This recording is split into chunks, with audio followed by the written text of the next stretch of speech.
저는 수학 문제 접했어요. 그럼 여기서 가장 하지 말아야 될 생각 중에 하나가 뭐라고 생각하냐면 이거 어떻게 하는 거더라? 라고 생각을 해요. 이거 어떻게 하는 거더라? 전두엽의 역할이 뻔해요. 계획, 전략, 감정 조절, 그냥 충동의 억제 이런 것들이거든요. 요즘 애들이 못하는 게 다 이거예요. 전략 없고 계획 없고 충동 억제 못하고. 저는 열심히 하는데 성적이 안 오르는 아이들에 대해 관심이 되게 많은데, 사실 그런 아이들을 성적 올려주는 건 되게 쉬운 일이거든요. 왜냐하면 생각을 해보세요. 공부를 열심히 하는데 성적이 안 오른다. 이거는요, 그냥 쉽게 얘기하면 머리를 안 쓰는 거예요. 제가 말하는 거는 이 전두엽, 이 정말 이 전략적으로 판단하고 이렇게 하는, 전략적으로 판단하고 작전을 짜고 뭔가 이제 자기 자신에 대해 생각해보고 감정을 다스리는 이 활동들이 결국 전두엽의 활동이거든요.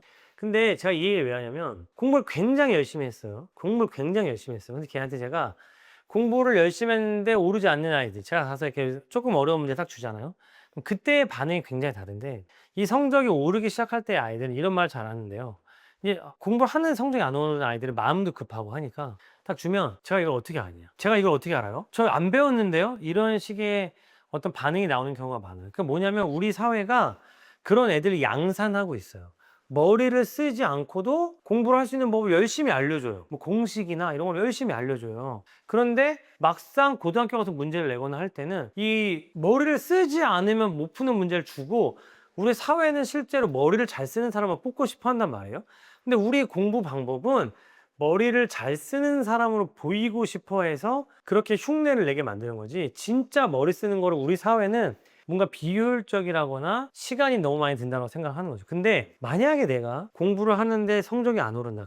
잘 생각해 보세요.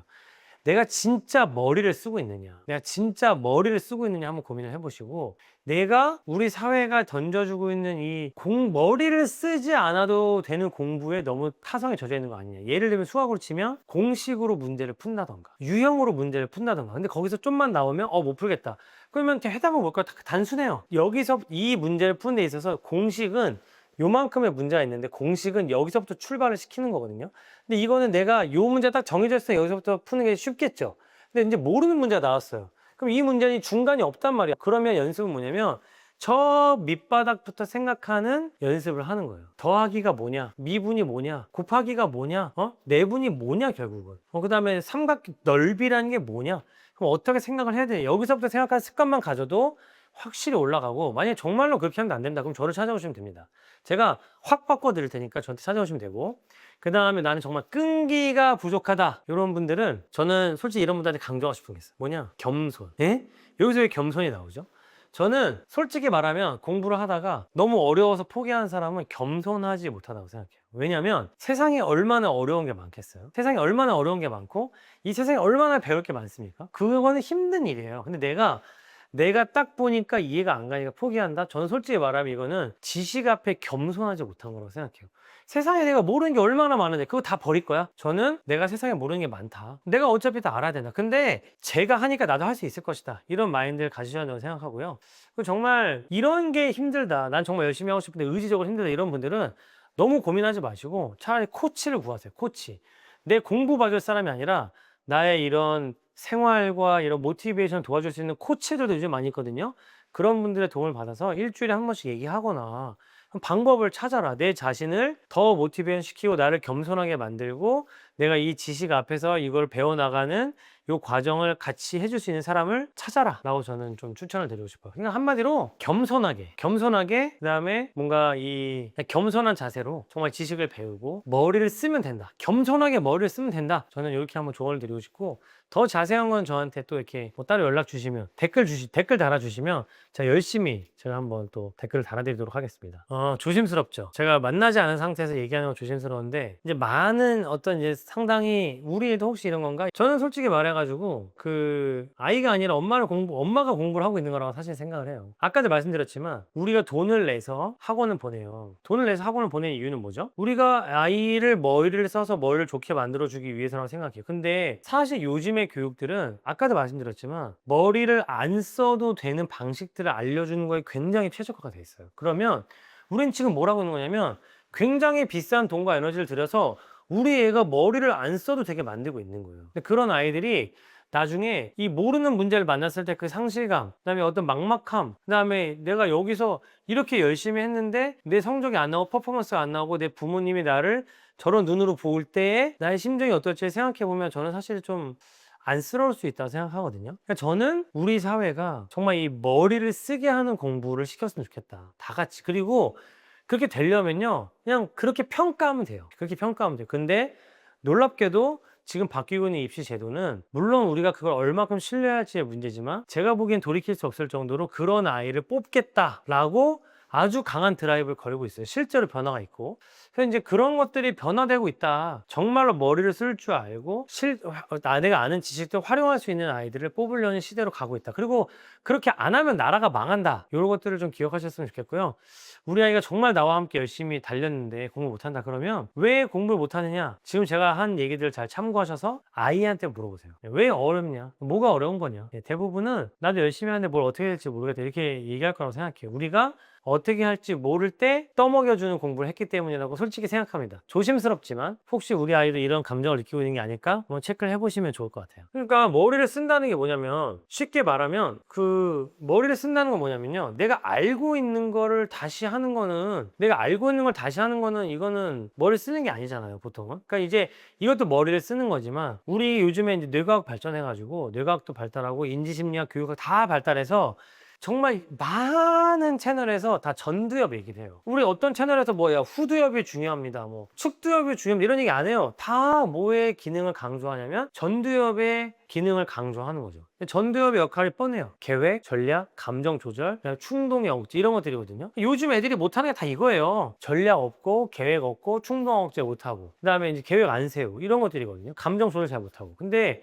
왜 그런다고 생각하냐면 저희는 우리가 애들한테 전두엽의 역할을 뇌과학적으로는 강조를 하고 있는데 실제 우리 한번 주의를 들어보세요. 정말로 그런 방식으로 우리가 아이들 가르치고 있느냐. 우리는 자동화된 지식들이 톡톡 튀어나오기를 바라지 뭔가 이 모르는 문제를 풀어내는 그 연습을 시키는 거를 뭔가 되게 이상적이고 뭔가 추상적이고 현실적이지 않다고 생각하거든요. 근데 생각해 보세요. 초, 중학교 때 퍼포먼스에 매몰돼서 그런 거고 고등학교 문제들은 그렇지가 않아요. 고등학교 때는 선생님들이 특히 모의고사, 수능, 수행평가 이런 것들이 배운 것들을 얼마나 활용해서 처음 보는 문제도 다룰 수 있는지를 정말 확인하려고 이 고등학교 선생님들이 다 노력을 하고 있거든요. 근데 애들은 그렇게 안 배웠어. 그럼 애들은 이게 자기는 억울한 거죠. 나는 시킨 대로 했는데 문제를 못 풀겠어. 근데 또 사회는 자기를 탓해. 네 열심히 안 했다. 근데 저는 이거는 좀 부당하다고 생각합니다. 우리가 아이들한테 모르는 문제를 다루는 법을 알려주고 있지 않다. 그냥 요약된 거를 머리에 집어넣어 주려고 하고 이 결론 바로 앞 단계를 알려주고 거의 그 단계를 가려고 한다. 근데 막상 사회가 원하는 인간상, 입시에 성공하는 인간상은 그런 인간이 아니기를 바라면서 문제를 내더라. 이게 저는 우리 사회의 가장 큰 맹점이라고 생각하고요. 이걸 이해하시는 것만 해도 저는 상당히 어떻게 전략을 짜가면 좋을지가 많이 보인다고 생각합니다. 머리를 쓴다. 아까 제가 말씀드렸죠. 전두엽 역할은 전략, 그다음에 계획, 그다음에 충동 억제 이런 것들이거든요. 그러면은 수학 문제 접했어요. 그럼 여기서 가장 하지 말아야 될 생각 중에 하나가 뭐라고 생각하냐면 이거 어떻게 하는 거더라? 라고 생각을 해요. 이거 어떻게 하는 거더라? 그 얘기는 뭐냐면 내가 이걸 어떻게 하는지 모르면 못 푼다는 얘기거든요. 근데 저는 수학 문제 풀릴 때마다 아이들한테 처음에 물어보는 질문이 이거 어떻게 하는 거지? 라고 물어보면 그건 큰일 난다. 수학에서는 어떤 질문부터 시작이 되냐면 이게 무슨 뜻이지? 부터 시작을 해야 된다고 생각해요. 우리가 수학 문제 접할 때 이게 무슨 뜻인지를 생각하고 있느냐, 미분 문제를 풀 때 미분 공식을 그냥 쓰고 있느냐, 아니면 이 미분이 무슨 뜻이지? 이 식이 말하는 게 무슨 뜻이지? 그럼 그걸 해결하려면 어떻게 되지? 그럼 그걸 해결하기 위해서 이 문제에서 주어진 힌트가 뭐지? 그게 또 무슨 뜻이고 난 이걸 어떻게 활용할 수 있지? 이렇게 접근을 해가야 되는데 전략을 짜가야 되는데 우리나라에서의 지금 수학 교육 방식은 이거 본 적 없는데 망했네 이렇게 된다는 거예요. 내가 이 써먹을 수 있는 게 뭔지를 전혀 생각하지 않고 내가 이 비슷한 문제를 푼 경험이 있느냐, 귀납적으로 갖다 붙일 수 있는 경험이 있느냐를 되게 고민을 많이 하거든요. 저는 애들한테 어떻게 강조를 하냐면 문제를 보고 나서 이 문제의 3분의 1에서 절반 정도는 이미 머리로 풀어놓고 출발해야 한다고 생각해요. 그냥 막 이게 아니고 문제 딱 봤으면 잠깐 이 문제에서 물어보는 게 뭐야, 구하라는 게 뭐야, 이 출제자가 나한테 확인하고 싶은 게 뭐야, 뭘 써먹어야 되는데 함정이 뭐야, 여기까지 해서 절반을 풀어라. 그렇게 하지 않으면 원래 이 문제 못 푸는 건데 그냥 뒷걸음치다가 그냥 재수없게 걸리는 거다 생각하거든요. 요 연습만 해도 아이들은 상당히 이 수학 문제를 접근하는 방식이 달라진다. 그런 걸 우리가 이제 수학 정서, 모르는 문제를 대하는 태도라고 하는 거죠. 요거 한번 보세요. 우리 아이가 문제 풀다가 나 이거 안 배웠는데 저번에 어떻게 푸는지 알았는데 까먹었어 이런 말 한다 그러면 엄마 큰일 났네. 야, 너 수학 그렇게 하는 거 아니야. 수학은 이게 무슨 뜻이지? 부터 생각하는 거다. 요거를 좀 강조하셨으면 좋겠다고 생각합니다. 저는 안 좋은 방법으로 생각하지 않아요. 왜? 그거는 뭘 위한 공부 방법이냐? 시험 공부라고 생각해요. 제가 지금 말하는 게 여러분들이 제 말을 듣고 오해하시면 안 되는 게 시험 공부는 시험 공부대로 해야 돼요. 저는 지금 제가 이렇게 얘기하지만 막상 시험 기간이 되잖아요. 그럼 우리 학원 애들한테 무슨 유형의 문제가 배웠는지를 안 보고도 읊어야 된다. 그리고 그 유형들에 대한 풀이 방법을 머릿속에 튀어나와야지라고 해요. 이건 뭐다? 시험 공부인 거죠. 시험 공부. 제가 강조하는 건 뭐냐면 평소에 역량을 강화해야 되는 시기에도 시험 공부만 하고 앉아있다가 문제라고 생각하는 거예요. 평소에는 내가 이런 유형으로 풀지 말고 내 역량을 강화하고 머리를 막 쓰고 막 아파보고 이렇게도 해보고 저렇게도 해보고 이런 과정을 거쳐야 되는데 지금 우리나라는 너무 저학년부터 너무 평소에도 시험 공부에 매몰돼 있다. 지금 그런 것들은 뭐다? 시험 공부다. 그러니까 저는 역량을 강화하기 위한 공부와 시험 공부를 구분하지 못하는 게 우리나라의 가장 큰 교육의 문제점이라고 생각하는 거죠. 그런 문제집들은 언제 쓰시면 되냐면 시험 공부를 위해 쓰시면 돼요. 근데 초등학교 3학년짜리가 중학교 거 배울 수 있죠. 잘하면 배울 수 있죠. 초등학교 3학년짜리가 고등학교 것도 배울 수 있죠. 그런데 우리가 초등학교 3학년짜리가 중학교 3학년 시험을 준비할 필요는 없다. 아직은 고등학교 2학년 시험을 준비할 필요는 없다. 이 시험 스킬은 나중에 기르면 된다 라고 저는 생각하는 거죠. 저는 그 방법 자체가 모르는 문제를 풀 때의 태도라고 생각해요. 아까도 계속 말씀드렸지만 아는 문제를 풀 때 퍼포먼스는 똑같죠. 근데 그럼 차이는 어디서 발생하느냐? 모르는 문제를 접했을 때 태도인 거예요. 부모님들이 맨날 얘기하시는 게 뭐죠? 모르면 바로 별표, 모르면 바로 별표. 그 다음에 그냥 나는 본 적 없는 유형이니까 모르겠다 해버리는 이런 것들이 수학에서의 본질에서 좀 벗어난 공부를 하고 있는 거죠. 왜? 저는 애들한테 문제를 줬는데 애들이 저한테 선생님 이거 어떻게 푸는지 기억이 안 나요? 라고 물어보면 제가 뭐라 대답하냐면 내가 너 기억력 테스트 하려고 준 문제가 아니야 이거는. 내가 너 지금 이 문제 얼마나 잘 기억하고 있는지 테스트하려고 준 문제가 아니잖아? 내가 너한테 지금 이걸 준 거는 네가 모를 거라고 생각하고 그 문제를 풀어보라고 준 거기 때문에 그 상태에서 문제를 풀면 된다. 어떻게 풀 건지를 생각해 보라 이거죠. 근데 이 자세가 정말 너무너무 다르다는 걸 꼭 기억하셨으면 좋겠고요. 이거는 방금 이제 질문이 뭐였냐면 그런 공부는 시험 공부로 연결되지 않는다고 하셨죠? 저는 직결된다고 생각합니다. 직결. 왜? 계속 말씀드리지만 아는 문제를 푸는 거는 누구나 다 할 수 있어요. 그럼 시험에서 아이들이 틀리는 건 뭐냐? 결국 두 가지인데 모르는 문제가 실수예요. 모르는 실수를 잡는 건 실수 나름대로 해야죠. 그거는 이제 시험 공부니까. 그럼 모르는 문제를 어떻게 풀 것이냐? 헷갈리는 문제를 어떻게 풀 것이냐? 근데 상당수의 아이들이 나는 그때 나 이거 모르겠는데 하고 생각조차 시작을 못한다. 이게 성적 향상에 가장 직결되는 거예요. 내가 모르는 문제를 만났을 때 풀어낼 수 있느냐? 요 자세가 시험 공부에 직결된다. 저는 이렇게 생각합니다. 일단 모르는 문제를 대하는 태도가 바뀌는 게 제일 중요해요. 선생님 어떻게 하는 거예요? 어떻게 하는 거예요? 근데 제가 지금 학원에서 같은 과정을 하고 있는 이제 이 학년이 있는데 제가 이제 학원 연지 한 1년 반 정도 됐으니까 저랑 1년 반 정도 공부한 아이들과 1년 정도 공부한 아이들과 6개월 공부한 아이들의 차이가 엄청 많이 나요. 근데 이 차이가 뭐냐? 얘네들 그동안 뭐 IQ가 오른 거냐? 문제집을 많이 풀어가지고 유형을 많이 익혔냐? 그게 아니고 모르는 문제를 접했을 때 이 태도가 엄청나게 차이가 나거든요. 그러니까 얘네들은 모르겠으면 바로 질문해요. 모르겠어요, 모르겠어요, 모르겠어요 한단 말이에요. 그리고 모르면 딴청만 펴요 이렇게. 왜? 난 모르니까. 근데 얘네들하고 얘네들은 정말 다른데 특히 얘네들은 모르는 문제가 나왔을 때 정말로 얘가 이렇게도 해보고 저렇게도 해보는 게 정말 달라지거든요. 근데 이게 저희 학원에서 모의고사 그 시험 볼 거 아니에요.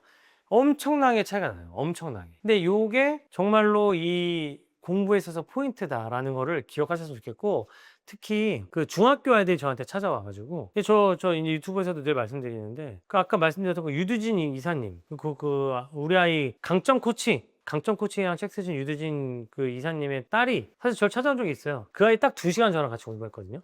근데 그 아이가 수학을 아무리 해도 못하겠다 해가지고 과학도 너무 힘들다 해가지고 저를 찾아와서 그 아이는 저를 많이 만나지도 않았어요. 딱 2시간 만났거든요.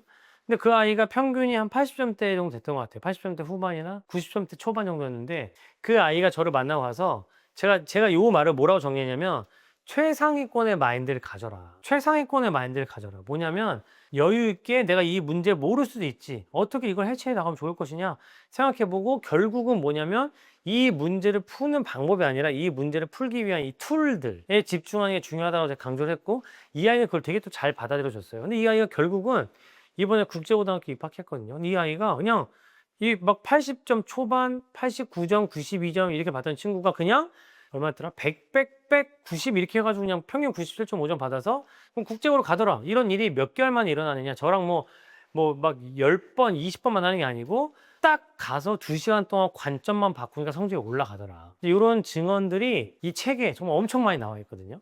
이게 그렇게 놀라운 일이 아니에요. 당연한 거라고 생각해요. 저는 솔직히 말해서. 근데 우리가 믿지 않는 거죠. 이거를 믿지 않는 것 뿐이지 실제로는 아주 많이 일어나고 있다. 저는 일단 이렇게 생각합니다. 수학이 예를 들면 이런 거예요. 제가 이제 아이들한테 가르쳐 줄 때, 자, 적분이라는 게 뭐냐, 피타고라 쓰는 게 뭐냐, 그러면 피타고라 쓰는 게 뭐냐, 제가 만약에 어떤 점과 직선 사이의 거리를 구하는 문제가 나왔어요. 점과 직선 사이의 거리의 문제가 나왔어요. 그러면 아이들은 이걸 대부분 손도 못 대거든요. 아예 손도 안 돼요. 왜 손도 안 되느냐? 손도 안 되는 건 뭐냐? 공식이 모르거든요. 그럼 공식은 뭐냐? ax 플러스 by 플러스 c는 0부터 x1, y1까지의 거리는 루트 a제곱 플러스 b제곱분의 절대값 ax1 플러스 by1 플러스 c 절대값이에요. 이거 모르면 애들은 나 못한다 하거든요.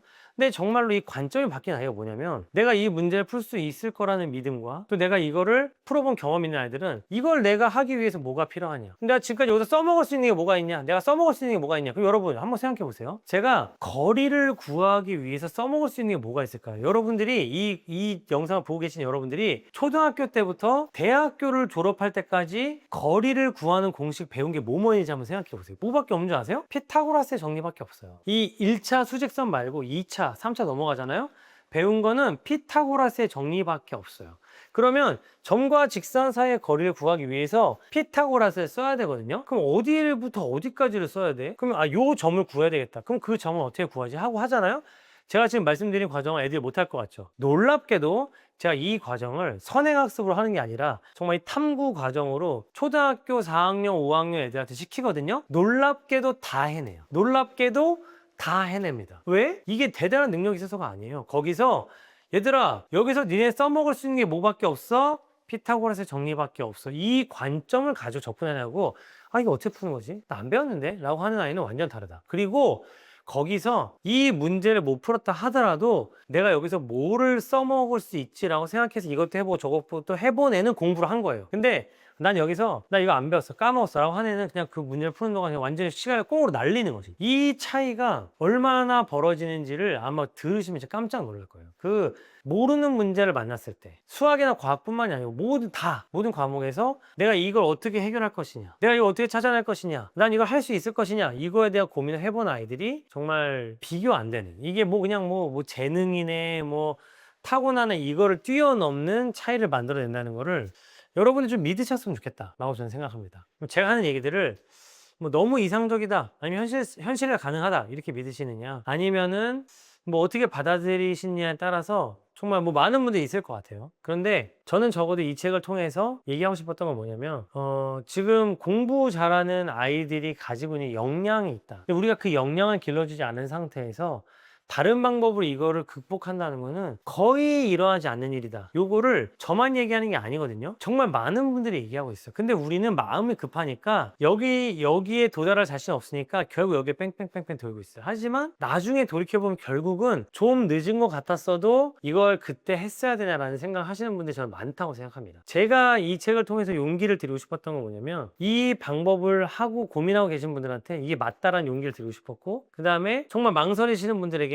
이 많은 사례들을 통해서 이거는 실제로 일어난 일이다. 그리고 오히려 예외 없이 발생한 일이다. 아이가 생각하게 됐을 때, 이 전두엽을 쓰기 시작했을 때 아이의 성적이 오르기 시작한다는 거는 정말로 저의 뇌피셜이 아니라 팩트다라는 걸 전달드리고 싶었거든요. 저는 아이들이 그냥 똑같은 교육을 계속 시키다가 그 중에 뭔가 스스로 깨달음을 얻은 아이들만 잘하는 게 아니라 이 모든 아이들이 이 머리 쓰는 법을 좀 익히는 그런 사회가 됐으면 좋겠어요. 근데 그런 사회가 되기 위해서 어떻게 됐느냐, 일단은 지금의 공부 방법에서 약간 벗어나야 된다고 생각합니다. 너무 불안해하지 마시고 제 책 한번 읽어보시고 제 유튜브 보시고 또 이런 영상 보시면서 진짜 이 공부의 본질이 뭔지에 대해 생각을 해보시고 이상적인 현실인의 문제가 아니라 결국 이게 없으면 공부를 못한다, 결국은 여기 가야 된다. 거꾸로 말하면 아무리 머리가 좋아도 여기 이 역량을 갖추지 못하면 걔는 공부를 할 수 없다 라는 거에 대해서 좀 이 사회적 공감대가 이루어지길 바라는 마음으로 제가 열심히 썼습니다. 한번 읽어봐 주시고 또 좋은 의견들 주시면 저도 또 이 한국 사회를 바꾸기 위해서, 한국 교육을 바꾸기 위해서 열심히 살아보겠습니다. 네, 들어주셔서 감사합니다.